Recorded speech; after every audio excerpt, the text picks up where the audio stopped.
الحمد لله رب العالمين والعاقبة للمتقين والصلاة والسلام على سيد الأنبياء والمرسلين وعلى آله الطيبين الطاهرين.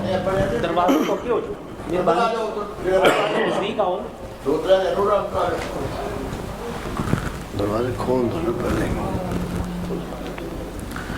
الحمد للہ رب العالمین والعاقبۃ للمتقین والصلاة والسلام علی سید الانبیاء والمرسلین وعلی آلہ الطیبین الطاہرین واصحابہ الہادین المہدیین. اما بعد فاعوذ باللہ من الشیطان الرجیم. بسم اللہ الرحمن الرحیم. یا ایہا الذین آمنوا قوا انفسکم واہلیکم نارا وقودها الناس والحجارہ علیہا ملائکۃ غلاظ شداد لا یعصون اللہ ما امرهم ویفعلون ما یؤمرون. وقال اللہ تبارک تعالی فی مقام آخر یا ایہا الرسل کلوا من الطیبات واعملوا صالحا. آمنت باللہ صدق اللہ العظیم وصدق رسولہ النبی الکریم الرؤوف الرحیم. مولاي صلی وسلم دائما ابدا علی حبیبک خیر الخلق کلہم. یا اکرم الخلق ما لمن الوذ بہ سواک عند حلول الحادث العمم. مولاي صلی وسلم دائما ابدا على حبيبك خير الخلق كلهم. هو الحبيب الذي ترجى شفاعته لكل هول من الأهوال مقتحم. مولاي صل وسلم دائما أبدا على حبيبك خير الخلق كلهم. ان اللہ وملائکتہ یصلون علی النبی یا ایہا الذین آمنوا صلوا علیہ وسلموا تسلیما. والصلاة والسلام علیک یا سیدی یا رسول اللہ وعلی آلک واصحابک یا حبیب اللہ. الصلاة والسلام علیک یا سید المرسلین وعلی آلک وصحابک یا خاتم النبیین. اللہم صلی وسلم وبارک علی قدر حسنہ وجمالہ وفضلہ وکمالہ وجودہ ونوالہ وعزہ وجلالہ وعلی آلہ واصحابہ وازواجہ واولاد رسولہ واولیاء امتہ وعلماء اہل سنتہ وامتہ الی یوم الدین. اے دنیا مسافرانہ، اے دنیا مسافرانہ ایک آوے ایک جاوے. اے دنیا مسافرانہ ایک آوے ایک جاوے. کدی طاقت محمد بخشا اتھے پکے ڈیرے لاوے. انتہائی قابل احترام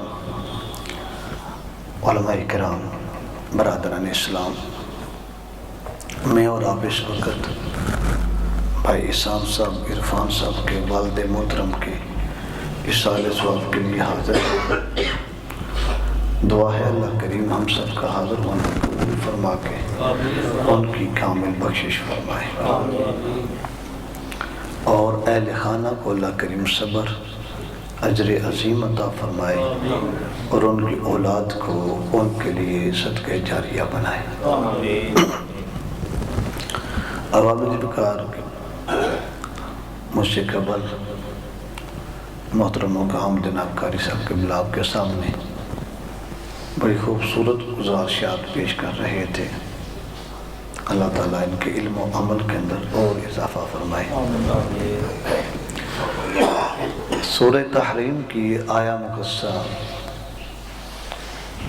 اور سورہ المومنون کی ایک آیا مقصہ کا کچھ حصہ تلاوت کرنے کا شرف حاصل کیا ہے. اللہ کریم مجھے حق سچ بات کہنے کی، سن سنا کے عمل کی توفیق عطا فرمائے.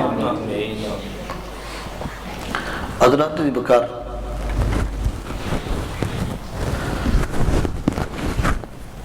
تقریریں آپ سنتے رہتے ہیں، یقیناً علماء اپنی ذمہ داری سے عہدہ برا ہونے کی پوری کوشش کرتے ہیں۔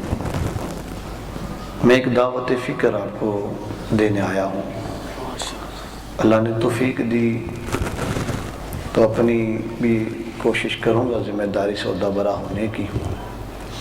میرا اور آپ کا آمنا سامنا پہلی بار ہو رہا ہے۔ حضرات ذوالفقار کبھی غور کریں نا، آپ جو ابا میرے سامنے تشریف فرمائے ہیں سارے باشعور لوگ ہیں اور سمجھدار لوگ ہیں۔ آج سے چند سال قبل، 30 سال قبل چلے جائیں، 50 سال پیچھے چلے جائیں، تو کیا علم کے ذرائع اس طرح موجود تھے جس طرح آج ہیں؟ مدرسوں میں پہلے سے زیادہ اضافہ ہوا، سکول گلی گلی میں کھل گئے ہیں جناب، کالجز وہ بنے ہیں، یونیورسٹیوں میں اضافہ ہوا ہے، اور لوگ کہتے ہیں جب وہ پرانے بابے ان پڑھ تھے، پرانی مائیاں ان پڑھ تھیں، اب زیادہ پڑھے لکھے لوگ آگے ہیں، سمجھدار آگے ہیں، باشعور آگے ہیں، علم سائنس بڑی ترقی کر گئی ہے، تو ہر طرح سے پھر کرتی ستی کسر موبائل نے نکالی۔ اس نے کہا علم آپ کے گھر تک پہنچانا میری ذمہ داری، اس نے بھی لی۔ تو میں ایک سوال کرنا چاہتا ہوں کہ آپ نے جمعے پہلے سے زیادہ مسجدوں میں شروع ہو گئے، جن بستیوں میں مسجدیں 1 تھیں 2 بنی، جہاں 2 تھی 3 بن گئی، ٹھیک ہے؟ تو آپ ایک بات میں کیا مجھے بتائیں گے کہ لوگوں کی حالت پہلے سے بہتر ہوئی ہے یا خراب ہوئی ہے؟ آخر ایسا کیوں ہوا ہے؟ کب ہم سوچیں گے، کب ہم اس طرف فکر اپنے لے کے آئیں گے کہ مدرسوں میں بھی اضافہ، سکولوں میں بھی اضافہ، علم کے بیگ بچوں کے پہلے سے زیادہ وزنی ہو گئے ہیں جناب، اور ڈگریاں پاس آ گئی ہیں، لیکن حالت آپ سب کا جواب ہے، میکسیمم لوگوں کا، کہ نہیں پہلے سے بہتر نہیں رہی۔ ملک کے کسی بھی پوسٹ کے اوپر ان پڑھ بندہ نہیں بیٹھا ہوا، پڑھے لکھے لوگ تشریف فرما ہیں، ہر دفتر کے اندر چلے جاؤ تو پڑھا ہوا بندہ آپ کو ملے گا، ڈگری اس کے ہاتھ میں ہوگی، لیکن بتائیں کہ وہاں جو ملک کے حالات پہلے تھے وہ بہتر تھے یا اب بہتر کیے انہوں نے؟ تو کیا پھر وجہ کہاں پہ آئی؟ سنیے نا، میرے رب کا خطاب اللہ تعالیٰ اس آیت میں کیا ارشاد فرما رہے ہیں؟ یا ایھا الذین آمنوا قوا انفسکم واہلیکم نارا۔ یہ ایمان والوں کو خطاب ہے، اور الحمدللہ میں اور آپ سارے ایمان والے ہونے کی دعویٰ بھی کرتے ہیں، اور اللہ کریم کرم فرمایا ایمان کی حالت میں دنیا سے جائیں، تو ایمان والوں کو خطاب ہے اللہ تعالیٰ کا۔ یہ بات پلٹے تھوڑی سی، زیادہ نہ پلٹے، سمجھ آئے نا؟ اے ایمان والوں، اپنے آپ کو اور اپنی گھر والوں کو جہنم کی آگ، اس جہنم کی آگ سے بچاؤ جس کا ایندھن انسان اور پتھر ہیں، علیہا ملائکۃ غلاظ شداد لا یعصون اللہ ما امرہم۔ فرمایا اس دوزخ پر جو فرشتے ہیں نا، وہ بڑے سختی والے ہیں، طاقتور ہیں، اور اللہ کی نافرمانی نہیں کرتے، وَيَفْعَلُونَ مَا يُؤْمَرُونَ، وہی کرتے ہیں جو انہیں حکم دیا جاتا ہے۔ اب سوال پیدا ہوتا ہے کیسے بچائیں اپنے آپ کو، کیسے گھر والوں کو جہنم کی آگ سے بچانا ہے؟ اس آیت کا مطلب اور مفہوم کیا بنتا ہے؟ اور پھر دوسرا سوال بنے گا کہ جو بچانے کا طریقہ ہمیں دین نے بتایا، آیا ہم اس پہ پورا اتر رہے ہیں کہ نہیں اتر رہے؟ اگر ہم شاید آج کی اس نشست کے اندر کوئی ایک آدھا بات میں سمجھانے میں، آپ سمجھنے میں کامیاب ہو جائیں، پھر مالک کی بارگاہ میں عرض کیا جائے، عمل کی توفیق عطا ہو، شاید کوئی ہماری زندگی درست سمت کی طرف چلنے والی ہو جائے۔ آپ سب کا یہ جواب تو آ گیا کہ جناب حالات پہلے سے بہتر نہیں آئے، بے حیائی پہلے سے بڑھی ہے، ادب پہلے سے زیادہ کم ہوا ہے، ایک دوسرے کا احترام ختم ہو گیا ہے، بیٹا باپ کے سے وہ دوریاں اس کی بڑھ گئی ہیں، قتل و غارت پہلے سے زیادہ بڑھی ہے، وارداتیں پہلے سے زیادہ بڑھ گئی ہیں، شراب پینے والوں میں اضافہ ہوا، لیکن ایک چیز کی کثرت ہوتی گئی کہ دولت ہمارے پاس پہلے سے زیادہ آ گئی ہے۔ لوگ تو رونا روتے ہیں غربت کا، لیکن میں ایک سوال مومن کرتا ہوں، میں کہتا ہوں کبھی کسی پرانے بابے سے پوچھیں، وہ کہے گا ایک ہی سوٹ ہوتا تھا ہمارے پاس، اسی سے ہم گزارا کرتے تھے۔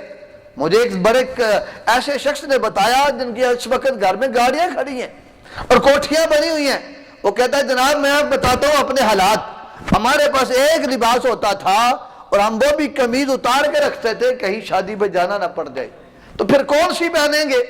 اب دولت بڑھی ہے اور ہماری نشکری بھی ساتھ ساتھ بڑھ گئی ہے، حالات پہلے سے زیادہ بہتر ہوئے ہیں، ہماری نشکری بڑھ گئی ہے، لیکن ساتھ ساتھ جو اصل بات ہے وہ یہ ہے کہ اخلاقیات کا جنازہ نکل گیا ہے، ادب ختم ہو کے رہ گئے جناب والا، بیٹیاں اپنی مرضی، بیٹے اپنی مرضی، تو یہ کون اس کا ذمہ دار بنے گا؟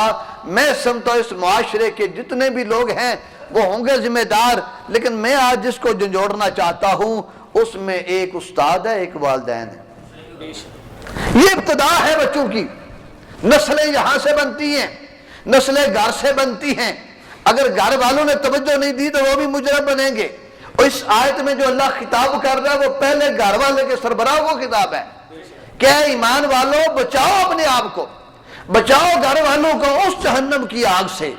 یہاں نہ استاد کی بات ہے، نہ ملک کے حکمران کی بات ہے، نہ انتظامیہ کی بات کی جا رہی ہے، یہاں بات ہو رہی ہے تو گھر کے سربراہ کی بات ہو رہی ہے۔ اس آیت کی روشنی میں سمجھے کہ گھر والا سربراہ جو ہے ذمہ داری پوری کر رہے، وہ اپنی ذمہ داری سودا برا ہو رہا ہے، باپ کو اس بات کی فکر ہے کہ میں نے جہنم کی آگ سے بچنا ہے، میں نے اپنی اولاد کو بچانا ہے، وہ کیا ہوگا؟ سنیے میرے آقا کریم علیہ السلام کی بارگاہ میں خلیفہ دوم امیر المومنین حضرت عمر بن خطاب رضی اللہ تعالیٰ عنہ کہتے ہیں میں نے عرض کی یا رسول اللہ صلی اللہ علیہ وسلم یہ تو سمجھ آتی ہے اپنے آپ کو جہنم کی آگ سے بچانا ہے، یہ تو سمجھ میں آتا ہے، لیکن میرے آقا یہ بتائیے کہ گھر والوں کو کیسے بچانا ہے؟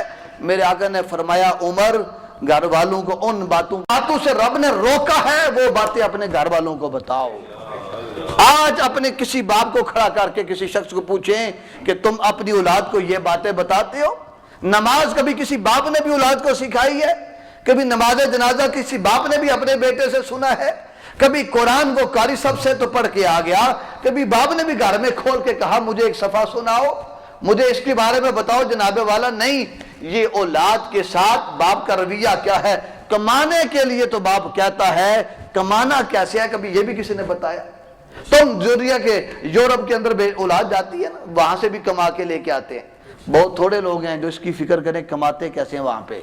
اب آپ ہمیں خبر پہنچی ہے اور آپ ہم سے زیادہ جانتے ہیں کہ ایسے لوگ وہاں پر کیا کماتے ہیں، کتنے لوگ، سارے نہیں ایک جیسے، اکثریت کا حال کیا ہے، وہ کمانے میں کس طرح لگے ہوئے ہیں کہ وہاں جو ہے جناب دکان پہ کام کرنا ہے، شرابیں اٹھانی ہے، دینی ہے، بیچتے ہیں وہاں پر، اور کون ان کو بتائے گا کہ میرے محبوب کا ارشاد کیا ہے کہ حضور نے فرمایا اس کو پینے والا بھی گناہگار ہے، پلانے والا بھی گناہگار ہے، اس کو لے کر اٹھا کر لے کر آنے والا بھی گناہگار، جس کے لیے اٹھا کر لائے گی وہ بھی گناہگار ہے، جناب والا خریدنے والا جس کے لیے خریدی گئی، یہ سارے مجرم نظر آتے ہیں۔ ہمارا بیٹا ہمارا بھائی تو کہتا ہے میں کاغذ بنوانے کے لیے مجبوری ہے میری، میں اس سے پوچھتا ہوں یہ کاغذوں کی مجبوری تو ہے، آخرت کی کوئی مجبوری نہیں، اور رسول اللہ کے احکامات کی کوئی مجبوری نہیں، تو بندہ مومن ہے، تیرا کام کیا تھا؟ میں نے ایک مفتی صاحب سے بات کی، قبلہ یہ بتائیے، ہمارے گجرات کے عظیم علمی شخصیت مفتی اشرف القادری صاحب، میں نے ان سے پوچھا حضور یہ بتائیے، سوال کرنے والا کہتا ہے میں شراب اٹھا کے دے سکتا ہوں؟ اس شخص نے بڑا عظیم، اس فقیر نے بڑا خوبصورت جواب دیا، فرمایا اس مسلمان کو بتاؤ تیرا تو کام یہ ہونا چاہیے تھا تو ایسا عمل پیش کرتا کہ یہ دار اسلام میں آ جاتے ہیں، تیرا کردار تو یہ ہونا چاہیے تھا، لیکن ہمارا وہ کردار نہیں ہو سکا۔ آج غیروں کو اسلام سے روکنے میں ہمارا اپنا ہی کردار شامل ہے، تو کون پہلا مجرم کون بنا؟ میں بات کر رہا تھا کہ باپ نے یہ بتایا تھا بیٹے کیسے کمانا ہے، کبھی باپ نے سمجھایا تھا بیٹے کون سا ذریعہ باہر اختیار کرنا ہے؟ یہاں تو باپ کو خود علم دین نہیں ہے، اور باپ سے وہ مشورہ کر کے لگ جاتا ہے ایسی جگہ پر، ہوٹلوں پہ کام کرتے ہیں جہاں وہاں پر بھی یہ معاملہ چلتا ہے۔ چند دن پہلے ایک فوت کی بھی میں حاضر ہوا تو وہاں ایک دوست آیا تھا باہر سے، ان کا بھائی، وہ کہہ رہا تھا جناب وہاں صورتحال یہ بنائی جا رہی ہے، سور کیا گوشت ہم اٹھا کے دیتے ہیں، لوگوں کو پیش کرتے ہیں، ان کے برتن ہم دھوتے ہیں، اور ذرات جی وقار پھر وہ کہتا ہے جناب والا انہوں نے ہوٹلوں پہ جو اب ہمارے رفع حاجت کا اہتمام کیا ہے وہ کھڑا ہو کر پیشاب کرنے والا معاملہ کر دیا ہے. کپڑے ناپاک ہی ہوتے ہیں، پاک رہ ہی نہیں سکتے. اگر کوئی نماز پڑھنا چاہے تو وہ پڑھ ہی نہیں سکتا.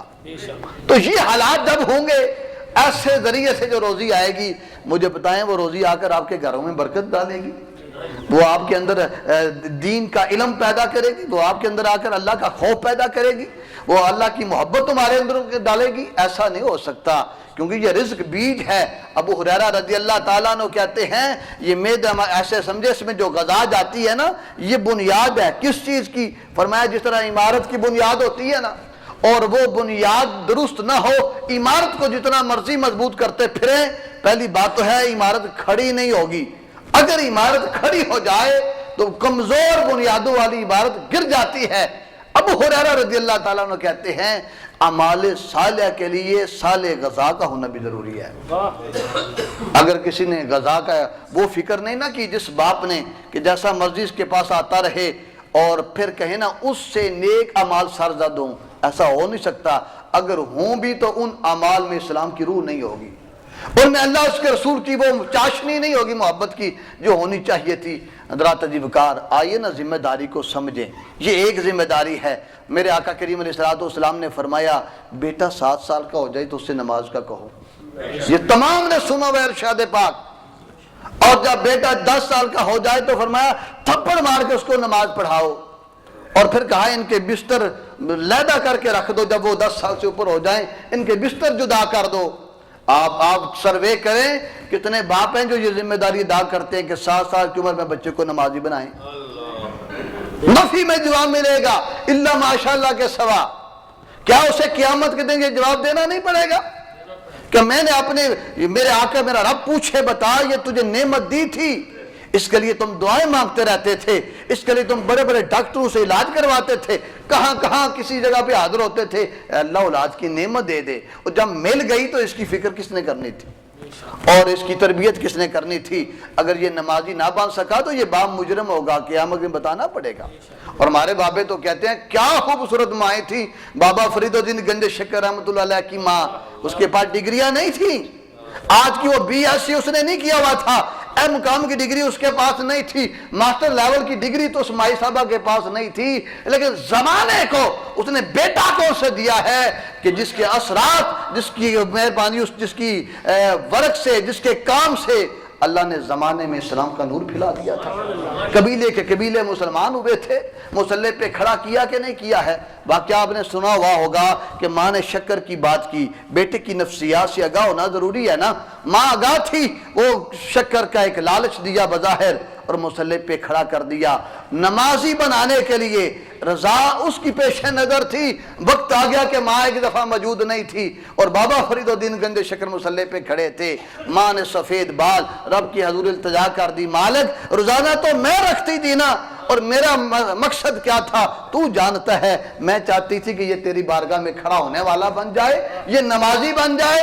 آج میں نہیں رکھ سکی تو اے میرے مالک میری لاج رکھنا. پھر رب کریم بڑا کریم ہے، وہ کریم ہے، وہ اپنے بندوں کو رسوا نہیں کرتا، جو اس کے لیے قدم اٹھاتے ہیں انہیں منزل تک پہنچاتا ہے.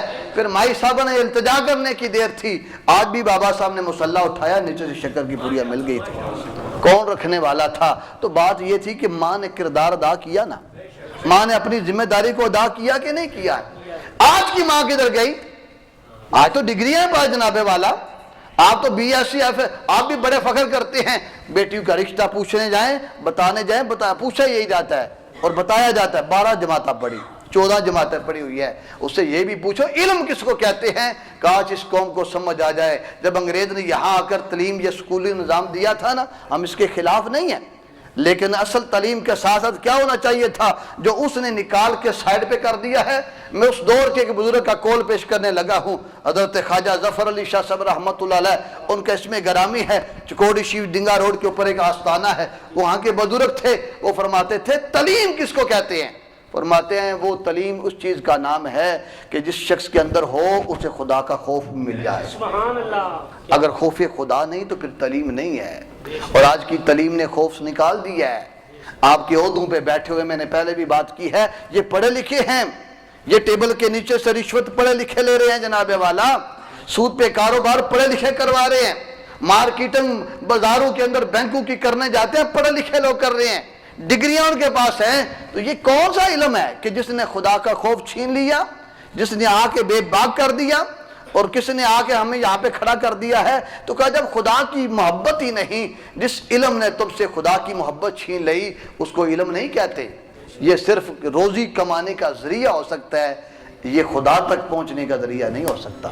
خدا تک جو پہنچنے کا ذریعہ ہوتا ہے، اصل علم اس کو کہا جاتا ہے، اور وہ علم پرانے لوگوں میں موجود تھا، اس لیے تو ان کے اندر ادب بھی موجود تھا، وہ ان پڑھ ہو کر بھی اپنے باپ کا احترام کیا کرتے تھے، اس لیے کہ اس کو علم کہتے ہیں، جو آج ہمارے پاس نہیں رہا اور ہم سمجھتے ہیں وہ ان پڑھ تھے۔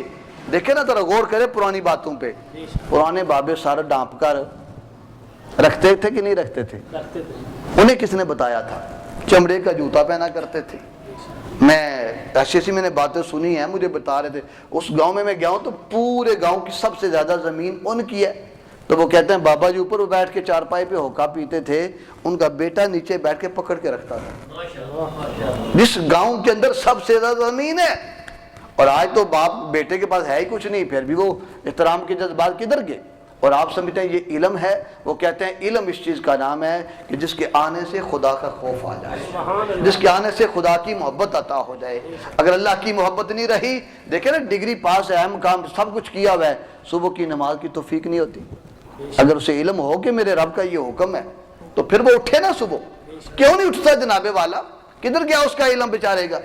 آپ کون سے علم کی بات کرتے ہیں کہ صحیح طرح اسے کلمہ بھی پڑھنا نہ آئے؟ کتنے ہی لوگوں کا جب نکاح پڑھانے کا اتفاق ہوتا ہے تو نوجوانوں کو حضرت لا الہ الا اللہ محمد پڑھ دیتے ہیں، محمد نہیں پڑھ پاتے، اور اگر محمد رسول اللہ پڑھنا تھا رسول اللہ پڑھ رہے ہوتے ہیں۔ کتنے بابوں کو میں نے دیکھا۔ تو حضرات جبکار علم برائے نام رہ گیا ہے، جس کو علم کہتے ہیں قو انفسکم واہلیکم نارا۔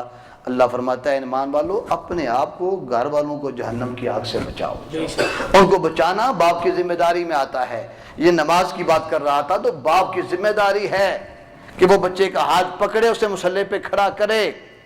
ماؤں نے کردار ادا کیا تو یہ بڑے بڑے لوگ زمانے کو ملے تھے، باپ نے کردار ادا کیا تھا تو بڑے بڑے لوگ ملے تھے۔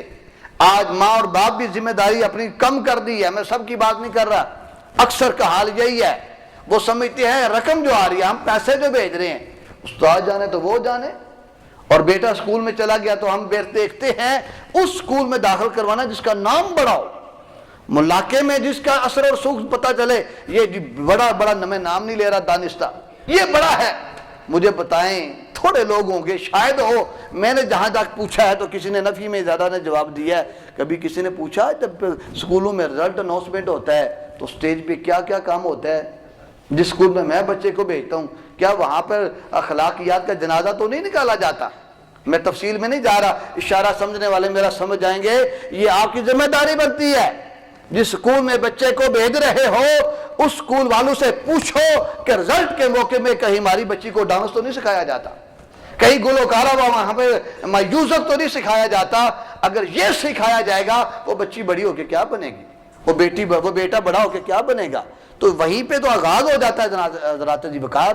لیکن باپ اس بارے میں نہیں پوچھتے، انہیں اس سے غرض ہے کہ پتہ چلے میرا بیٹا بڑے اسکول میں جاتا ہے، یہ اس کی ذمہ داری میں آتا ہے۔ آئیے ایک اور ذمہ داری باپ کی بیان کر رہا ہوں۔ بیٹا شام کو آ جاتا ہے اور وہ رات کو لیٹ گھر آتا ہے تو باپ کا حق تو بنتا ہے نا اس کو پوچھے، باپ کا حق تو بنتا ہے اس پہ نظر رکھے۔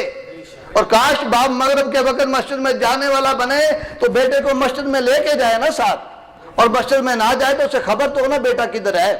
عشاء کی نماز پہ مسجد میں باپ جانے والا بنے تو بیٹے کا ہاتھ پکڑ کے ساتھ لے کے جانے والا بنے۔ ہمارے دین کی ذمہ داری صرف آئمہ پہ نہیں، آپ نے قرآن کو چھوڑا نا، آپ کا علم بھی دورا رہ گیا ہے۔ پارہ نمبر 4 کے اندر رب کہتا ہے کنتم الناس تامرون بالمعروف وتنہون عن المنکر، پوری امت مسلمہ کی ذمہ داری بیان ہو رہی ہے۔ رب کہتا ہے ہر امت مسلمہ کا اعزاز یہی ہے کہ یہ نیکی کی بات کرتے ہیں، برائی سے منع کرتے ہیں۔ اس امت میں آپ بھی شامل ہیں، صرف مصلی کے اوپر کھڑے ہونے والا امام ہی نہیں، یہ آپ بھی شامل ہیں، یہ آپ کی ذمہ داری بھی آئے گی۔ تو کاش اس پہ ہی غور کر لیا جائے کہ میرا بیٹا شام کو کہاں پہ ہوتا ہے، صبح ہوتی ہے جس گھر میں صبح بیٹا بیٹی قرآن نہیں کھولتے تو یہ امام صاحب نے جا کے کھلوانا ہے یا زرداری صاحب نے آ کے کہنا ہے گھر میں قرآن کھولو یا عمران خان آ کے کہے گا کھولو؟ ہم خود بڑے بڑے بڑے مجرم ہیں، ہم خود اپنے آپ کے ساتھ زیادتیاں کر رہے ہیں۔ یہ دعوت دے رہا ہوں اور گھر میں صبح باپ کو قرآن کھولنا چاہیے، پھر وہ اپنے بیٹے اور بیٹی سے کہے گا تو وہ بھی کھولیں گے۔ اگر باپ نہیں کھولتا، آج ابھی مسجد کے دروازے پہ اب کھڑے ہو جائیں، لائن لگے گی، جتنے عوام نکلتے ہیں ان سے پوچھیں زندگی میں کتنی بار قرآن پاک ختم کیا ہے، تھوڑے لوگ ملیں گے آپ کو۔ یہ ظلم نہیں ہے اپنے آپ کے ساتھ؟ یہ قرآن کے ساتھ زیادتی نہیں ہے؟ ہم کہتے ہیں یورپ قرآن کو جلا رہا ہے، وہ ظلم کر رہا ہے، وہ کر رہا ہے، اس کے انکار نہیں، وہ توہین کر رہا ہے، اس کے ہاتھ کاٹنے چاہیے، زبان روکنی چاہیے، یہ ہمارا فرض بنتا ہے ہم کہیں، لیکن یہ بھی تو بتائیں نا ہم قرآن کے ساتھ کیا کر رہے ہیں۔ ہمارے گھروں میں صبح نہ کھولے، ہم زیادتیاں کریں، میرا بیٹا نہ کھولے، میری بیٹی نہ کھولے، تو کیا باپ کو پوچھا نہیں جائے گا؟ پھر اگلی بات دیکھ لیں، شادی کا موقع آ جاتا ہے، کتنی مائیں اور باپ، شاید مجھے نہیں پتا یہاں کا کلچر کیا ہے، میں تو لالا موسیٰ کے ایریے سے آیا ہوں، وہاں تو میں نے دیکھا ہے لوگ شادی کے موقع پہ کپڑوں کے لیے گجراں والے سے قریب لیتے ہی نہیں ہیں، برتنوں کے لیے گجراں والے جاتے ہیں، ایسا ہوتا ہے۔ لوگ فرنیچر کے لیے اور کہیں دور رابطہ، خوشاب تک رابطہ کرتے ہیں، فرنیچر وہاں سے منگوانا ہے۔ میں معذرت کے ساتھ عرض کر رہا ہوں، کوئی ایک باپ ہاتھ نہیں کھڑا کروں گا اپنے دل میں جا کے دیکھے کبھی کسی باپ نے اپنے بیٹے کو، اگر اس کی شادی ہے یا بیٹی کی اگر شادی ہے تو بیٹی کو بٹھا کر سامنے کبھی یہ پوچھا ہو بیٹے تمہاری شادی کرنے لگا ہوں، بیوی کے حقوق کا بھی پتہ ہے؟ کبھی کسی اپنی بیٹی کو بٹھایا ہو یہ پوچھا ہو بیٹی تم بتاؤ جس شوہر کے پاس تم جانے لگی ہو شوہر کے حقوق کا بھی تمہیں پتہ ہے؟ جب آپ سکھاتے نہیں ہیں تو پھر معاشرے کو کیا ملے گا؟ کون سکھائے گا؟ ہر بچی تو عالمہ فاضلہ نہیں بنتی، لیکن دین تو ہر بندے کے لیے ضروری ہے نا۔ یہ دین صرف مدرسوں والوں کے لیے ضروری نہیں۔ انگریز تو ظلم کر کے چلا گیا، اس نے تقسیم کر دیا آپ کو، اس نے کہا اس علم کو وہاں کر دو، یہ جدید کا نام دے کر ان کو اس راستے پہ ڈال دو، ایسی اس نے ڈیوائڈ سسٹم قائم کیا، اور بڑھتے بڑھتے آج ہم اس مقام پہ کھڑے ہو گئے کہ یونیورسٹیوں میں ہمارے کتنے بچوں کو پڑھنے والوں کو غسل کے فرائض کا نہیں پتہ ہوتا۔ یہ المیہ ہے، باپ کی ذمہ داری میں آتا ہے، قو انفسکم واہلیکم نارا، اپنے آپ کو بھی گھر والوں کو آگ جہنم کی آگ سے بچاؤ، یہ رب کا خطاب ہے، یہ آپ کی ذمہ داری باپ کی بنتی ہے۔ بیٹے کو یہ بھی بتائے، بیٹی کو ان باتوں سے بھی آگاہ کرے۔ طہارت کے مسائل پوچھیں اپنے امام صاحب سے کہ بیٹی کے لیے طہارت کے مسائل کتنے ضروری ہوتے ہیں، بیٹے کے لیے بھی ضروری ہیں، بیٹی کے مسائل اور بڑھ جاتے ہیں، ان میں اس نے قرآن کو چھونا ہوتا ہے، اس نے مسجد میں جا سکتی ہے کہ نہیں، شوہر کو ملنا ہے تو آج صبح حالت میں مل سکتی ہے کہ نہیں، یہ سارے مسائل ہیں جناب، اور آپ میں سے ایکسیمم بچیوں کو پتہ ہی نہیں ہوتے۔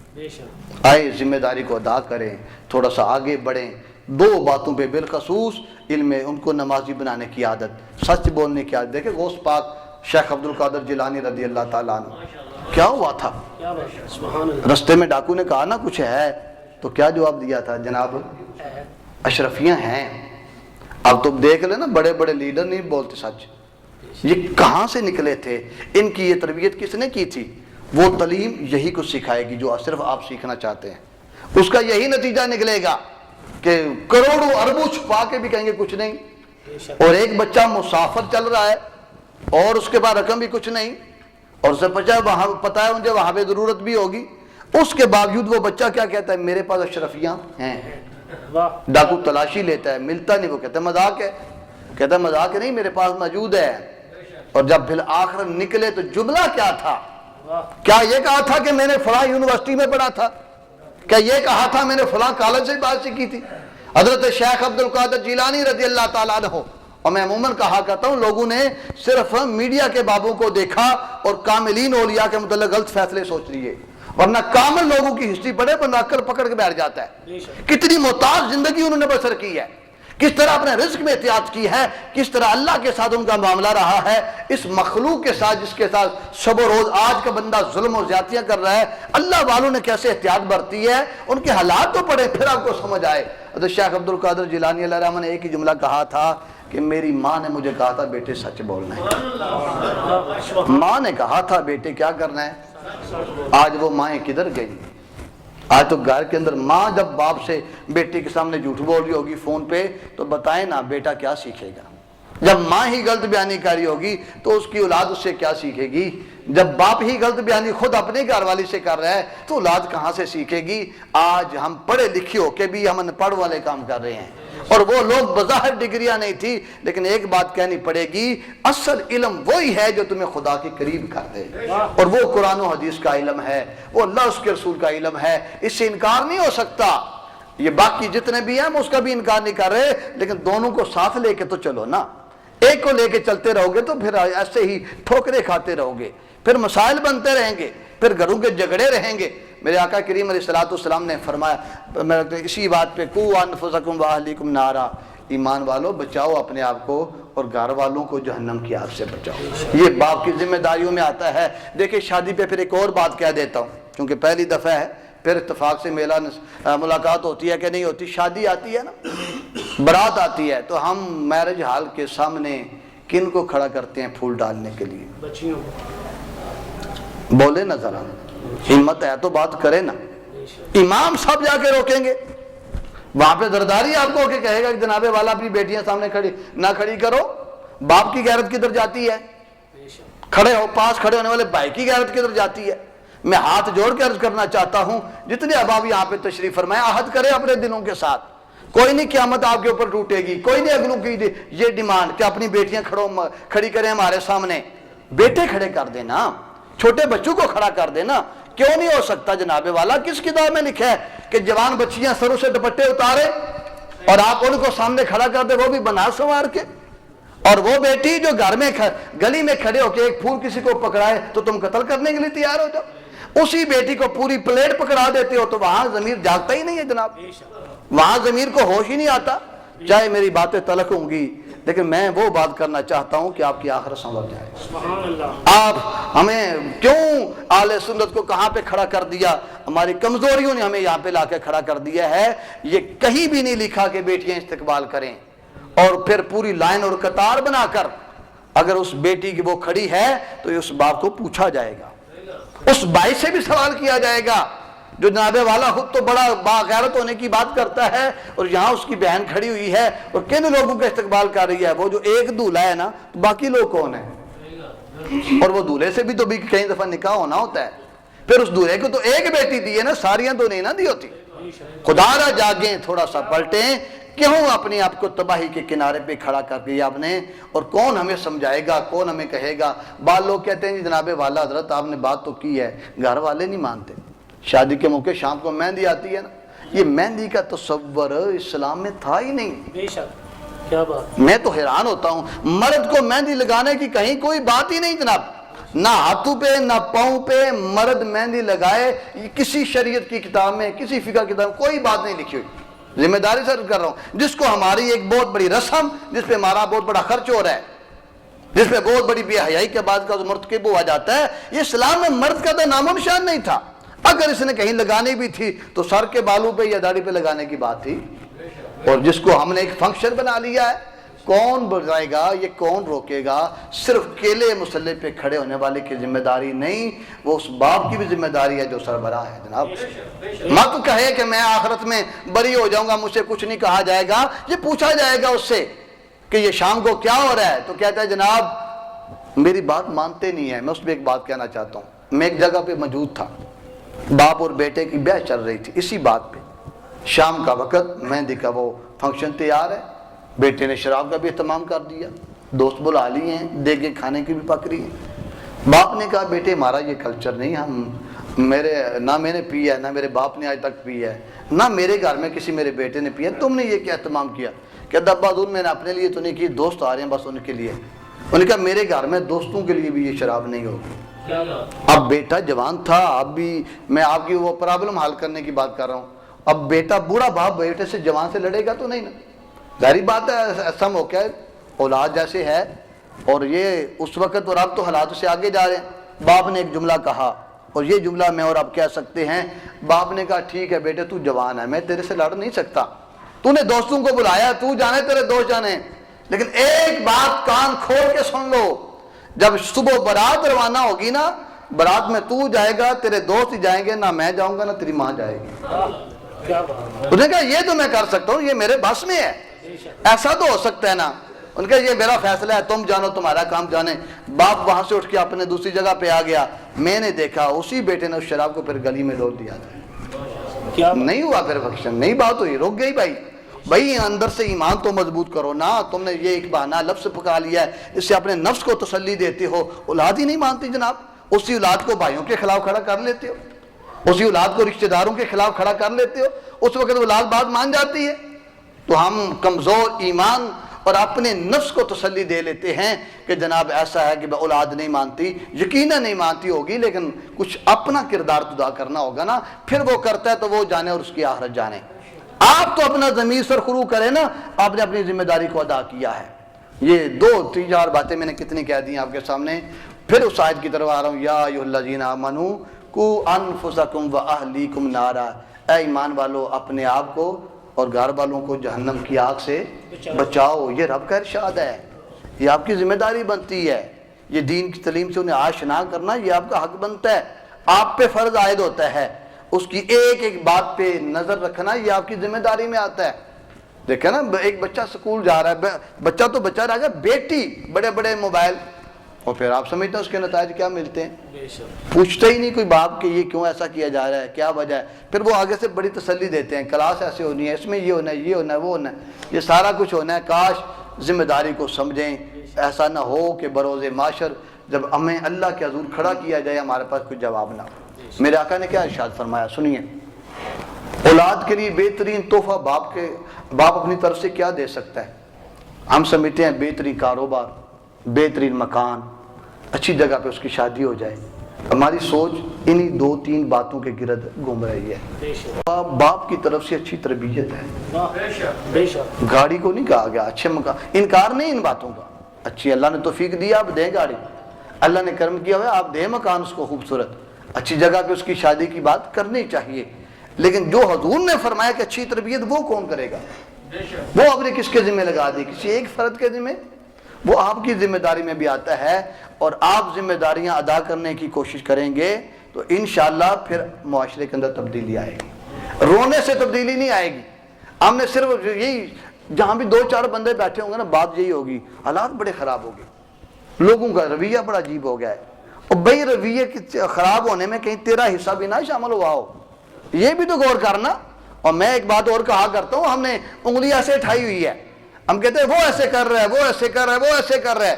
کاش کبھی ہم سوچیں میں کیا کر رہا ہوں، کبھی انگلی کو اپنی طرف بھی لاؤ نا۔ پرانے نہیں، میں چند سالوں پہلے کی بات کرتا ہوں، یہاں مسجد میں نماز ہوتی تھی نا فجر کی، تو کئی بابے بیٹھ جاتے تو قرآن کھولتے نظر آتے تھے۔ زور کی نماز ہوتی تھی تو قرآن اس کے بعد پڑھا جاتا تھا۔ آج سروے کر لیں وہ بابے بھی ختم ہو گئے، اب نئے بابو کا رویہ بھی بڑا عجیب ہو گیا جناب۔ جڑیں ہی کھوکھری ہوگی تو خوبصورت تنا کیسے آئے گا اس کے اوپر، پھل کہاں سے خوبصورت لگے گا؟ ہم ہی کمزور ہو گئے تو آگے یہ سارے معاملات پھیلتے گئے۔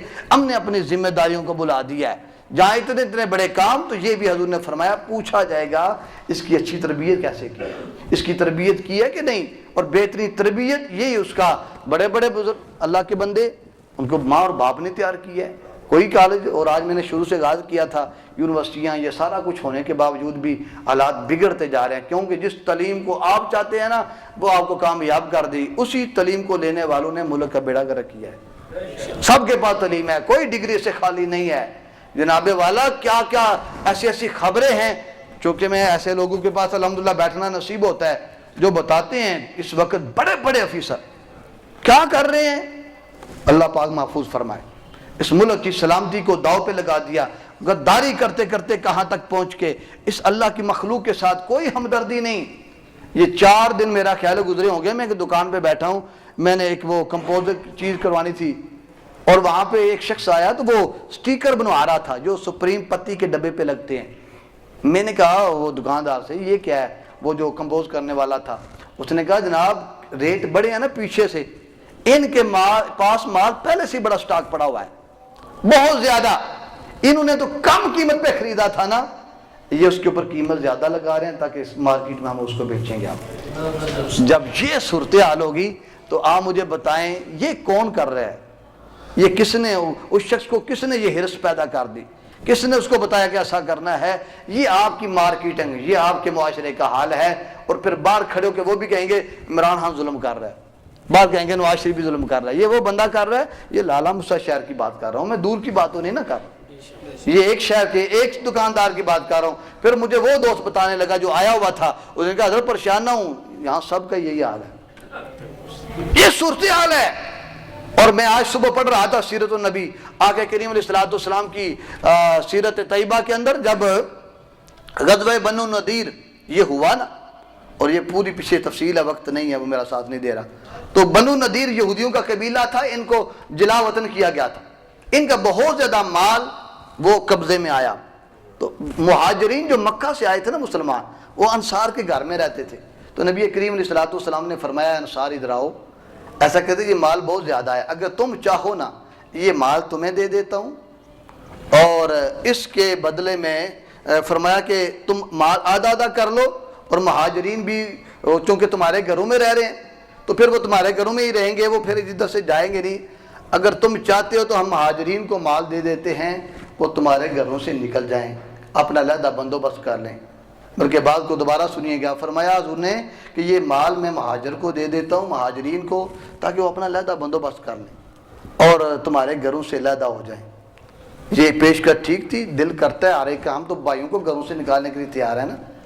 اس میں ان لوگوں سے خطاب کر رہا ہوں جہاں یہ خبریں آتی ہیں کہ باپ نے بیٹے کو آگ کر دیا، جناب بیٹا باپ کے خلاف مقدمے کر رہا ہے۔ تو حضور نے کیا فرمایا؟ انصار اگر تم چاہو تو یہ مال مہاجرین کو دے دوں، وہ تمہارے گھروں سے پھر علیحدہ ہو جائیں، اپنا علیحدہ بندوبست کر لیں، کیونکہ برابر حصہ بننا تھا، تمہارا حصہ بھی ان کو دے دیتا ہوں۔ انصار کا جواب کیا تھا؟ کہا یا رسول اللہ مال بھی ان کو دے دیجئے، ہمارے گھروں سے نہ نکالیے، وہ ہمارے گھروں میں ہی رہیں، کہ ان کی برکت ہے حضور ہمارے گھروں میں، وہ اللہ کی رضا کے لیے گھر بار چھوڑ کے آئے ہیں۔ یہ مسلمانوں کا حال تھا اس وقت۔ اسی وجہ سے دیکھیں آج ہی پیشکشیں نہیں آتی، لوگ تھوڑی سی پیشکش پر اپنا ایمان بیچ دیتے ہیں، ضمیر کو بیچ دیتے ہیں۔ اس قوم کو پڑھائیں نا، بتائیں نا، ہم اس نبی کا کلمہ پڑھتے ہیں، آل مکہ کٹھے ہو کر حضور کی بارگاہ میں آئے تھے، اے اللہ کے محبوب اگر آپ چاہتے ہو تو ہم ساری مکے کی دولت آپ کے قدموں میں، آپ چاہتے ہو تو آپ کو سلطنت پورے شہر کی دے دیتے ہیں، آپ چاہتے ہیں سب سے خوبصورت و شیزہ اس سے آپ کا نکاح کروا دیتے ہیں، صرف ہمارے خداؤں کو برا بلا نہ کہیں۔ تو میرے اور آپ کے آقا نے کیا فرمایا تھا؟ کاش یہ تھوڑے سے عوض جو ملک کے بڑے بڑے ادارے بیچ دیتے ہیں ان کو یہ بات یاد ہو جائے۔ میرے آقا نے فرمایا یہ پیشکش، فرمایا ایک ہاتھ پہ سورج آ جائے، ایک پہ چاند آ جائے، میں اپنا پیغام پھر بھی پہنچاؤں گا۔ ہم تو اس محبوب کی امتی ہیں، اور آج ہم کہاں پہ کھڑے ہو گئے ہیں جو تھوڑی سی کہاں چاند اور سورج آ جائیں۔ تو فرمایا پھر بھی اپنے میں پیغام سے نہیں رکوں گا، اور آج تو تھوڑے سے ٹکوں کی خاطر ضمیر بیچ دیا جاتا ہے، عزتیں بیچ دی جاتی ہیں، کیا کیا سودے کر دیے جاتے ہیں جناب والا۔ یہ قوم کیسے کھڑی ہوگی؟ یہ کس کا مقابلہ کرے گی؟ یہ کفر کا مقابلہ کر سکتی ہے جب یہ اندر سے ہی کمزور ہیں، جنہیں حوث اور وہ پڑ گیا۔ میرے آقا نے تو فرمایا مال کی حوث ہے ہی ایسی چیز، فرمایا 2 بھوکے بھیڑیے چھوڑ دیے جائیں نا ریوڑ کے اندر، اتنا نقصان نہیں کرتے جتنا مال کی حوث بندے کے ایمان کو تباہ کر دیتی ہے۔ اور یہی چیز آ گئی ہے، اب غالب ہوتی جا رہی ہے دن بدن۔ تو حضرات تجیبکار میں عرض کر رہا تھا، یا ایھا الذین آمنوا قوا انفسکم واہلیکم نارا، اے ایمان والو اپنے آپ کو اور گھر والوں کو جہنم کی آگ سے بچاؤ، جس کا ایندھن کون ہے جی؟ انسان اور پتھر۔ ذرا اس لفظ پہ غور کریں، یہ رب کہہ رہا ہے، میں نہیں کہہ رہا۔ ایندھن انسان اور پتھر ہوں گے۔ جب اللہ کے کامل بندے اس آیت کو پڑھتے تھے کانپ جاتے تھے کہ کہیں ان انسانوں میں ہم نہ شامل ہو جائیں۔ کیا پتہ، مالک کی مرضی ہے نا، اٹھا کے وہاں پہ پھینک دے، اس نے فرما تو دیا نا کہ انسان بھی اس میں جائیں گے، تو وہ ڈرتے رہتے تھے۔ پھر رب نے کہا یہ بڑے سخت فرشتے ہیں، نرمی نہیں کرتے، یہ کسی سے ڈرتے بھی نہیں ہیں۔ اللہ ہمیں توفیق عطا فرمائے، جو ہم نے سنا اللہ عمل کی توفیق عطا فرمائے۔ وما علینا الا البلاغ۔